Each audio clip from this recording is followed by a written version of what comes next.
children are taught to run from monsters. But what happens when the monsters are the only ones who can save you? 7-year-old Lily walked into a biker bar, tears in her eyes, and asked the world's most notorious outlaw motorcycle club for a favor. Minutes later, hell followed. Engines roared with a deafening thunder, vibrating the cracked pavement outside Rusty's roadhouse. Heat radiated from the chrome exhaust pipes of 36 heavy Harley-Davidson motorcycles, their riders dismounting in a synchronized display of leather denim and an undeniably intimidating presence. These were the Hells Angels, a brotherhood steeped in notoriety and respect, and they had just claimed this forgotten stretch of highway on the outskirts of Oak Haven, Oregon, as their temporary sanctuary. Jim Sullivan, known on the streets and by law enforcement simply as Big Jim, killed the ignition of his customized matte black road glide. He was a mountain of a man, his heavy beard threaded with silver, his eyes carrying the weight of 1,000 untold stories beneath a faded crimson bandana. Beside him, Tommy Knuckles Reed and Bobby Wrench Gallagher stretched their aching muscles, their iconic death head patches stark against the harsh afternoon sun. They were men who lived by their own rigid code, men who the polite, unsuspecting society of Oak Haven would normally cross the street to avoid. Inside the dim, smoke-stained tavern, the atmosphere was thick with the smell of stale beer, aged whiskey, and fried onions. The local patrons had gone completely silent the moment the heavy wooden doors swung open, shrinking back into their cracked vinyl booths, hoping to become invisible. Jim ignored them entirely. He strode toward the bar with the heavy booted footsteps of a man who owned whatever room he walked into. He ordered a round of black coffees and ice waters, the relentless heat of the open road having completely drained their desire for anything stronger. Then something entirely out of place shifted in the periphery of Jim's vision. Standing near the flickering neon glow of the corner jukebox was a child. She couldn't have been more than 7 years old. Her blonde hair was a tangled, chaotic mess, matted with dried sweat and forest dirt.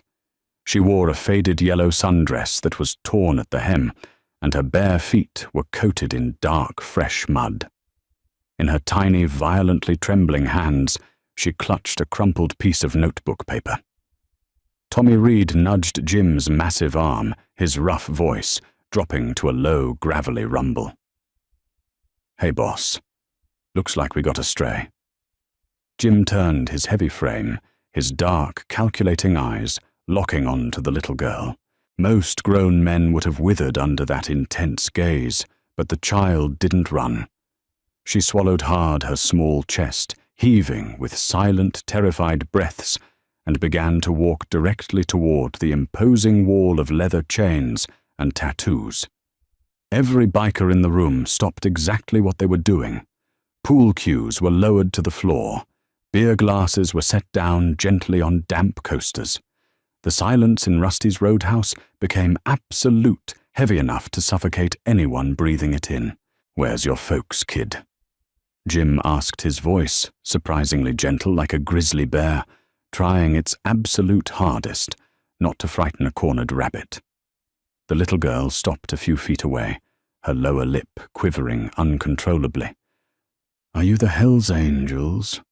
she whispered, her fragile voice barely carrying over the hum of the ancient, struggling refrigerator behind the wooden bar.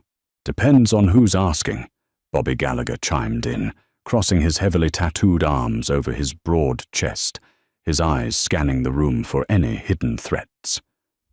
"My name is Lily," she said, taking one incredibly brave step closer to Jim. "Lily Jenkins. My mum told me about you. She said if the police are the bad guys, I should find the men on the loud bikes. She said you don't listen to the cops." A dark, dangerous collective murmur rippled through the gathered bikers. Jim knelt down slowly, his knee joints popping in the quiet room until he was directly eye-level with Lily. "Why would your mom say the police are the bad guys, Lily? What happened at your house?" Lily handed him the crumpled piece of notebook paper. Jim unfolded it carefully with his thick, calloused fingers. It wasn't a drawing or a child's innocent scribble. It was a desperate, hastily scrawled note, the handwriting frantic and jagged. They found the ledgers. "Brody is taking me to the mill. If you find this, keep Lily safe. Trust no one with a badge." Jim's jaw tightened a muscle, feathering visibly in his cheek. "Who is Brody?" "The sheriff." Lily sobbed a single tear, cutting a clean, pale line through the thick dirt on her cheek. "Sheriff Mitchell. He kicked our front door open. He hit my mom in the face, and he dragged her into his police car by her hair. She hid me in the secret space under the floorboards before he came in. She told me to run through the woods until I found the highway and not to look back." Tommy Reed cursed venomously under his breath, his leather-gloved hands balling into tight, white-knuckled fists. "A cop beating on a woman and taking her hostage. That's a new low, even for a dirty badge." Jim looked at the crying little girl, then back down at the frantic note. He knew perfectly well the reputation his club carried. They were outlaws, rough men who handled their own illicit business and historically stayed far out of civilian affairs. They were not knights in shining armor, but there was a sacred unspoken rule carved deep into the very foundation of their brotherhood. You do not ever lay hands on a woman, and you never under any circumstances terrorize an innocent child. "You ran out here all alone through the woods?" Jim asked, his heavy thumb reaching out to gently wipe the tear from her dirty face. Lily nodded, her eyes wide with desperate hope. "Are you going to help me, or are you going to call the sheriff and give me back to him?" Jim stood up slowly, his massive frame completely blocking out the neon light from the window behind him. He looked around the silent bar, meeting the eyes of his brothers one by one. Tommy Bobby and 30 other hardened, violent men stared back, their expressions shifting dramatically, from road-weary exhaustion to a cold, focused, predatory anger. No words were needed between them. The decision was already unanimously made. "We ain't giving you to anybody, little girl," Jim said, his voice dropping an octave, resonating with a terrifying, absolute authority. "Tommy, get a leather jacket on her. Keep her warm. She rides with me." The serene, quiet afternoon in Oakhaven was shattered just 20 minutes later. The townspeople were accustomed to the peaceful sounds of birds chirping and the occasional passing pickup truck. They were entirely unprepared for the mechanical symphony of war that was about to descend upon their main street. The ground began to tremble first, a subtle vibration that rattled the teacups in the local diner and sent stray dogs running for cover. Then came the sound, a booming, relentless roar that echoed off the brick storefronts. A convoy of 36 Hells Angels rode into Oakhaven in a tight, disciplined V formation. Leading the pack was Big Jim Sullivan, looking like an emissary of vengeance. Tucked safely in front of him, wrapped securely in Tommy Reed's oversized leather cut to shield her from the wind and prying eyes, was little Lily Jenkins. Pedestrians stopped dead in their tracks. Shop owners stepped out onto the sidewalks, their mouths agape in sheer shock. Mothers instinctively pulled their children behind them.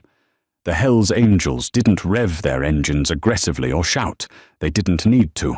The grim, unyielding expressions on their faces communicated a singular, terrifying message: they were here for blood.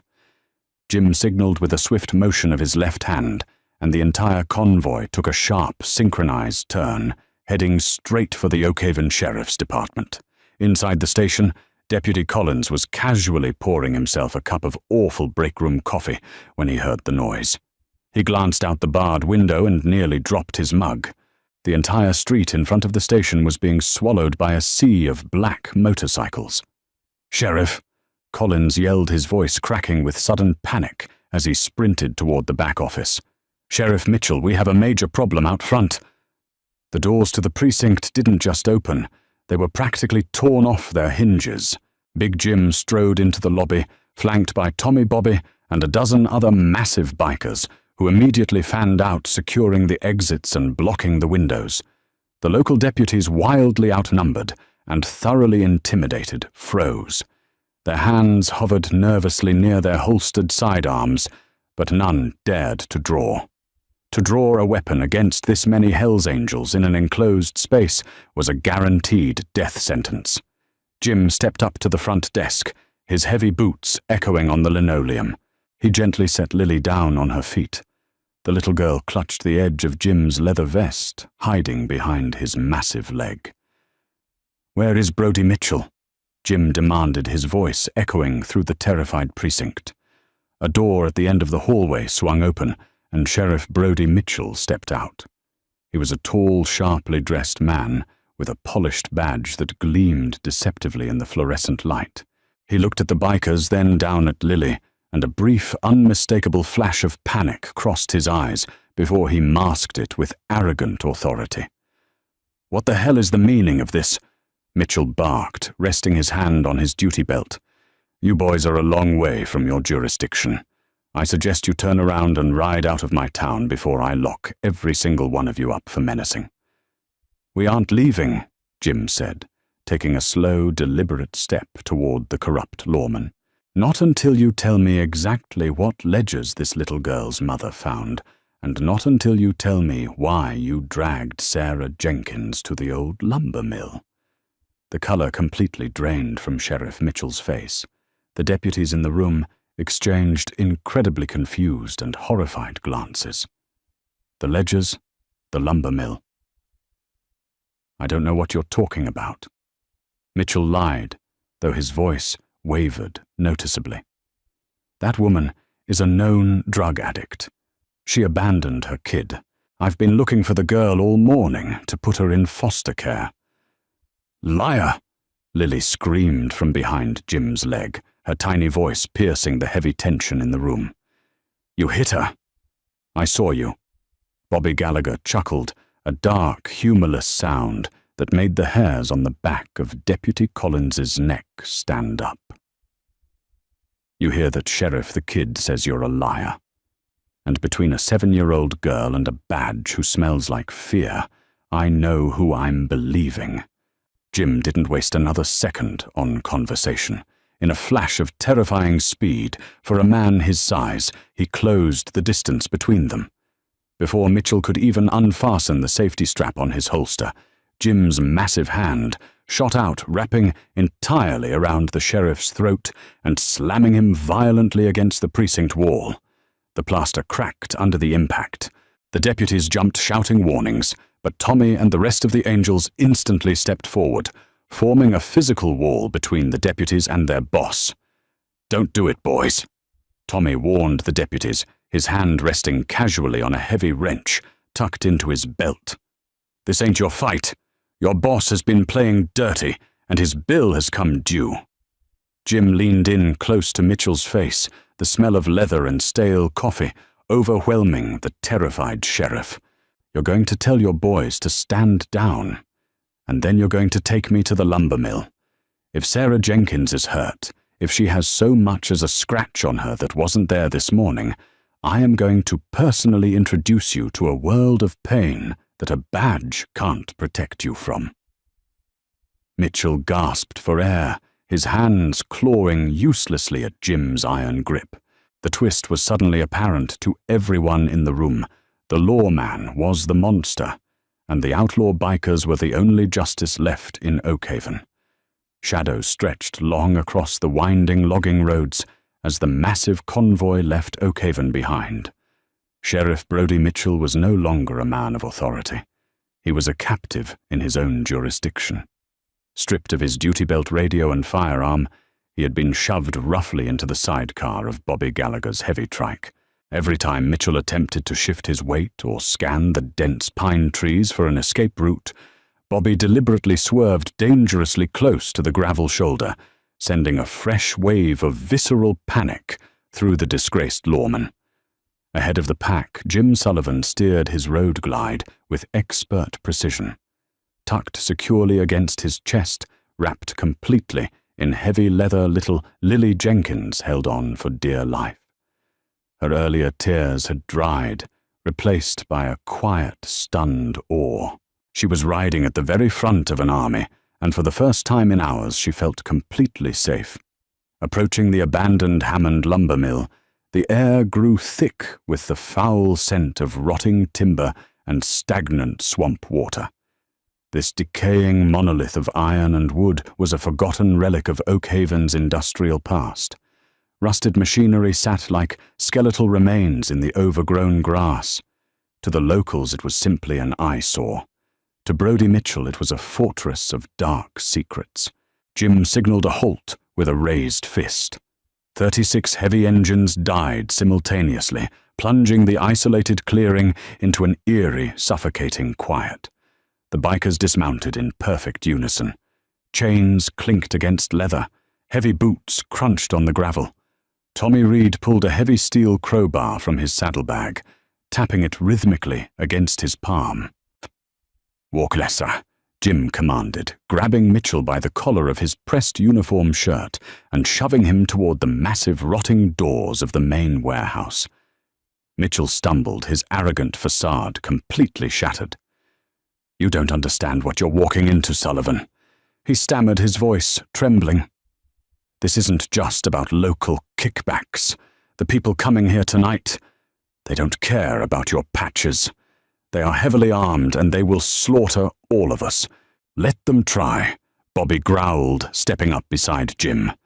Kicking the decaying doors inward, the Hell's Angels flooded the cavernous warehouse. Shafts of dying sunlight pierced through holes in the corrugated metal roof, illuminating millions of dancing motes. At the far end of the facility, standing in front of a reinforced steel office door, was Deputy Wayne Carter. He was nervously smoking a cigarette, a tactical shotgun resting on an oil drum beside him. Wayne heard the doors crash open and turned, his jaw dropping. He expected his boss to return with a frightened child. Instead, he was staring down a veritable wall of hardened outlaw bikers.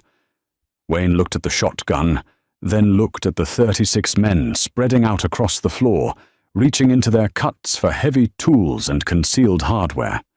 "Drop it, Wayne," Mitchell yelled, his voice cracking. "Just back away from the door." Wayne didn't need to be told twice. He threw his hands into the air, abandoning his weapon, and backing slowly against the rusted wall, his knees visibly shaking. Jim didn't wait for a key. He nodded to Tommy, who stepped forward with the crowbar.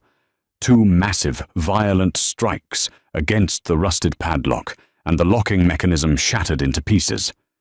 Jim kicked the steel door open and stepped into the cramped, windowless office.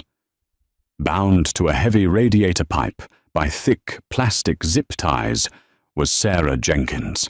Her face was heavily bruised, her lip split and bleeding, but her eyes burned with a fierce protective fire. When she looked up and saw the giant biker filling the doorway, she braced herself for more pain. But then a tiny voice echoed from the cavernous warehouse behind him. "Mommy!" Lily wiggled out of Bobby's grip and sprinted into the room, throwing her arms around her mother's neck.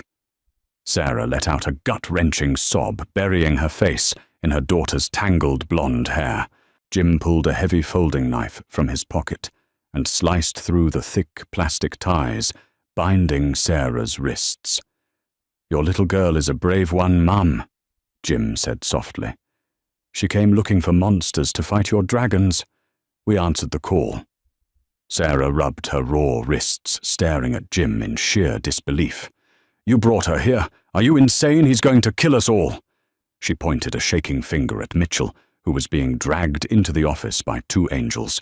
"Nobody is dying today, except maybe him if he doesn't start talking." Jim rumbled. "What is in those ledgers, Sarah? Why did a county sheriff risk kidnapping a local mother?" Sarah swallowed hard, pulling Lily tight against her chest. "I clean the municipal building at night to make extra cash. 2 nights ago, I went into Mitchell's private office to empty the trash. The floorboard under his desk was loose. I saw a metal lockbox. I thought it was just cash. I was desperate, okay? We were getting evicted. She paused, her eyes darting nervously toward the terrified sheriff. But it wasn't cash. It was a logbook. Dates, weights, payments, and offshore account numbers. Mitchell isn't a cop. He's a logistics manager for a massive fentanyl smuggling ring. He uses his police cruisers to transport the shipments straight through the county because the state troopers never pull over local law enforcement. He stores the bulk product here at the mill before the buyers pick it up. Tommy Reed whistled low, his expression turning deeply grim. Running poison through your own town. You really are a piece of work, Badge. The buyers are coming tonight. Sarah panicked, her voice rising an octave. They sent an advance warning. That's why Mitchell dragged me out here. He couldn't risk me going to the state police before the deal went down. He was going to let them dispose of me. Heavy tire tracks crunching loudly on the gravel outside suddenly interrupted her. Bobby Gallagher rushed to the shattered warehouse window, peering out into the fading light. "Boss!" he called out, his voice laced with adrenaline. "We got company. 3 black SUVs just rolled into the yard. Looks like heavily armed professionals." Mitchell let out a desperate, manic laugh. "I told you, you're all dead. The cartel doesn't negotiate with motorcycle clubs." Jim slowly turned to face his men. The air in the room grew instantly cold. These were not men who backed down from a fight. They lived on the fringes of society, surviving by being tougher, smarter, and more vicious than anyone else on the road. "Tommy!" Jim ordered, his voice dangerously calm. "Take Bobby 4 guys and get Sarah and the kid out the back service hatch. Take them into the tree line and keep them out of sight. Do not let them make a sound." "What about you, boss?" Tommy asked, hesitating for the first time in his life. Jim cracked his thick knuckles, a slow, predatory grin spreading across his weathered face. "We are going to give these cartel boys a proper Oak Haven welcome. Nobody brings poison into our backyard and threatens a child." Silence fell over the cavernous expanse of the abandoned Hammond lumber mill, but it was no longer the hollow, decaying quiet of a forgotten ruin. It was the heavy, suffocating silence of a meticulously laid trap. 30 hardened Hell's Angels melted seamlessly into the deep shadows of the warehouse. They climbed onto rusted steel catwalks, crouched behind massive iron-toothed timber saws, and positioned themselves behind rotting stacks of pine. They were apex predators, perfectly camouflaged and lying in wait. Outside, the crunch of heavy tires on loose gravel signaled the arrival of the buyers. 3 black SUVs gleaming under the pale moonlight, parked in a tactical formation near the shattered entrance.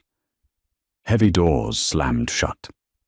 6 men stepped into the cool night air, moving with the practiced, lethal grace of professional killers. They wore expensive, tailored dark suits that contrasted sharply with their environment, and they carried suppressed automatic rifles with terrifying ease. The lead enforcer, a tall, impeccably groomed man named Vargas, clicked on a high-powered tactical flashlight, its blinding white beam cutting through the floating dust motes of the mill. "Mitchell!" Vargas shouted, his deep voice echoing aggressively off the corrugated metal walls. "Where are you, you fat pig? Bring out the product and let's get this done." Bound and gagged behind a towering pile of decaying lumber, Sheriff Brody Mitchell whimpered silently. Tears of absolute, unadulterated terror streamed down his bruised face, pooling in the dirty rag stuffed into his mouth.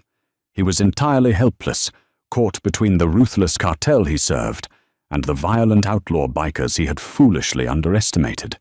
Vargas gestured sharply, and his heavily armed men fanned out, sweeping their weapon lights methodically across the debris-strewn floor. They expected to find a nervous, corrupt county sheriff and perhaps a terrified bound hostage. They were entirely unprepared for the nightmare that was actually waiting for them in the dark. A heavy, rusted steel chain suddenly dropped from the catwalk directly above the rearmost cartel soldier. Before the man could even register the metallic clink, the chain wrapped securely around his throat. He was hoisted violently and silently off his feet, kicking wildly before disappearing into the pitch-black rafters above. His partner turned around his flashlight beam, sweeping over empty space. "Ramos," he whispered, his voice trembling with sudden creeping dread. From behind a massive steel support pillar, a heavy steel-toed boot swung out with bone-crushing force, connecting sickeningly with the soldier's knee. The joint snapped backward with a loud, horrific crack. As the man opened his mouth to scream, a thick, leather-clad hand clamped over his face, dragging him instantly and violently into the impenetrable shadows. Panic raw and immediate began to set in among the remaining cartel enforcers. Vargas spun around in a frantic circle, raising his suppressed rifle to his shoulder. "Show yourselves!" he screamed, his professional composure completely shattered. He fired a blind, continuous burst into the ceiling. The deafening rapid-fire roar of the gunshots tore through the quiet night, showering the floor with sparks and shredded metal. The response was instantaneous and entirely overwhelming. Suddenly, the high-beam headlights of 30 heavy motorcycles flicked on simultaneously.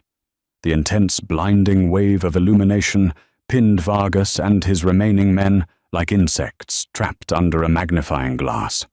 They threw their arms up, shielding their eyes from the glare. Then the engines roared to life. It wasn't just loud, it was a physical assault. The mechanical thunder echoed inside the metal walls, creating a deafening, vibrating psychological weapon that brought the cartel men to their knees, their hands covering their ringing ears. Big Jim Sullivan stepped leisurely out of the blinding glare, a heavy, solid steel pipe resting comfortably on his massive shoulder. He looked like an ancient mythological titan sent specifically to collect a blood debt.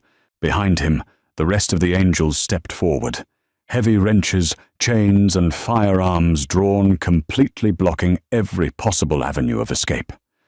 "You boys are trespassing," Jim bellowed, his voice easily, cutting through the deafening roar of the Harley engines. "And I have a very strict zero-tolerance policy against people who bring poison into our communities." Vargas, desperate and enraged, tried to raise his rifle toward the giant biker, but a heavy iron wrench, thrown with terrifying lethal accuracy from the shadows by Bobby Gallagher, struck Vargas's wrist. The bones shattered instantly, and the expensive rifle clattered uselessly to the concrete floor. Seeing their leader instantly neutralized, and realizing they were vastly outnumbered by giant men who showed absolutely no fear of death. The remaining 3 soldiers immediately dropped their weapons and raised their hands in total surrender. "Smart boys," Jim muttered, stepping forward and kicking the discarded weapons far out of reach. Within minutes, the cartel hit squad and the disgraced county sheriff were securely zip-tied back-to-back in the exact center of the warehouse. Outside, in the dense protective tree line, Sarah Jenkins hugged little Lily tightly, listening to the roaring engines and the terrifying sounds of the brief, brutal skirmish. She had expected a horrific bloodbath, but the Hells Angels operated with a brutal, calculated efficiency that left no room for error. 10 minutes later, the wail of police sirens pierced the night. 6 heavily armored state police cruisers and 2 unmarked FBI sedans tore into the lumber mill yard. Special Agent Wyatt stepped out, weapon drawn, only to freeze in utter bewilderment. Sitting on a rusted oil drum, casually smoking a cheap cigar, was Big Jim. At his feet were the bound cartel enforcers, Sheriff Mitchell the ledgers and massive bricks of contraband. "Evening, Agent," Jim said calmly, blowing a thick cloud of smoke. "Caught these fellas trying to break in. Thought we'd hold them for you." Wyatt lowered his weapon, staring at the organized chaos before him. "You performed a citizen's arrest on a cartel hit squad. Just doing our civic duty." Jim smiled. Now we have a long ride ahead. The paperwork is all yours. Wyatt, knowing these bikers just saved a mother and daughter, stepped aside. Drive safe, Sullivan. Before mounting his road glide, Jim walked to the tree line where Tommy stood guard over Sarah and Lily. He knelt down, looking the brave 7-year-old in the eyes before pressing a thick envelope containing $10,000 of the club's untraceable travel fund into Sarah's trembling hands. Buy a reliable car. Drive a few states over. Start fresh. Jim ordered gently. Mitchell is going away forever. Sarah wept, pulling the massive biker into a tight hug. They say you're monsters, but you're our angels. Jim smiled, a rare softness in his eyes. Even angels have to get their hands dirty, Mum. As the engines roared to life, a symphony of absolute freedom, the Hells Angels rode out of Oakhaven. They disappeared into the dark mountain roads, leaving behind a completely shocked town and a legend that true justice sometimes wears black leather and rides on 2 wheels. Wasn't that ending absolutely mind-blowing if this incredible story of unlikely heroes and dark town secrets kept you on the edge of your seat?